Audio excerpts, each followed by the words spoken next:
By 1995, Netscape owned 90% of the browser market. 5 years later, it didn't exist. That's not hyperbole, it's the trajectory of one of tech's most spectacular collapses, and the architects of that collapse weren't just competitors. They were ruthless monopolists who understood something Netscape's founders never quite grasped. In the fight for dominance, mercy is a luxury you can't afford. The story begins in 1994, when the World Wide Web was still a frontier. Most people had never heard of it. Those who were using Mosaic, a clunky browser that barely worked. Then Netscape Communications Corporation launched Navigator. It was faster, cleaner, and it felt like the future. The company went public in August 1995. The IPO was a phenomenon. Shares skyrocketed.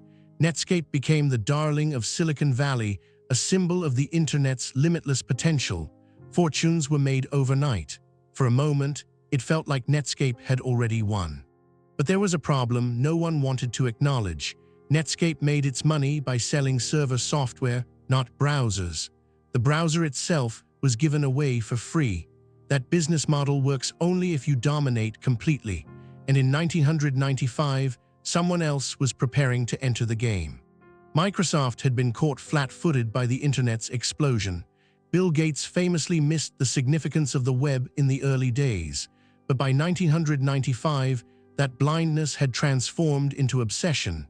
Gates declared war, and unlike Netscape, Microsoft knew how to fight. The weapon was Internet Explorer. Microsoft bundled it free with every copy of Windows. At the time, Windows dominated personal computers. You didn't choose Internet Explorer.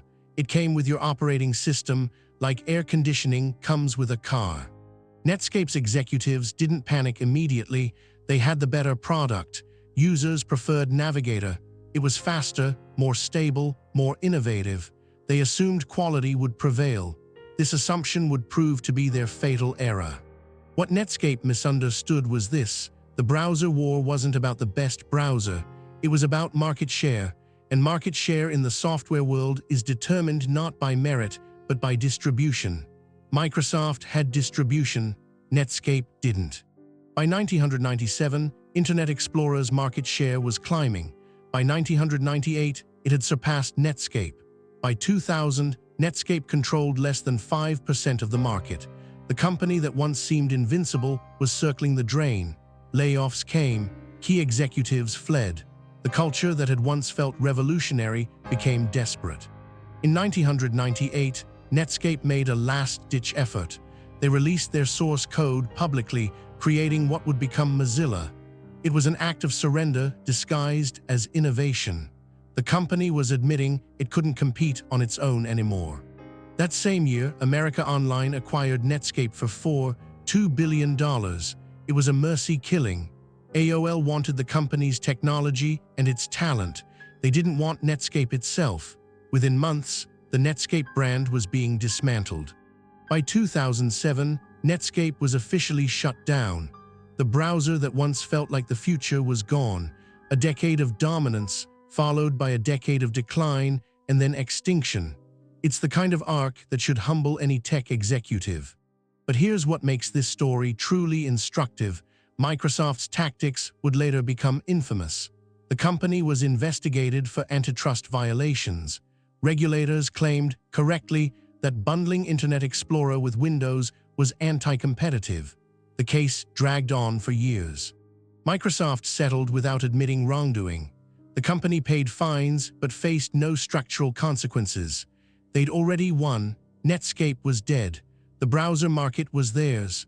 By then, the damage to competition, to innovation, to the principle that better products should win was irreversible.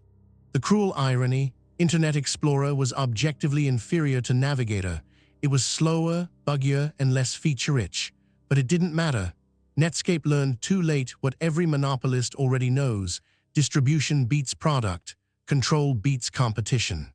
This is the pattern that repeats throughout tech history. The best technology doesn't always win. The company with the most leverage, the deepest pockets, and the fewest scruples often does. Netscape's founders were brilliant innovators.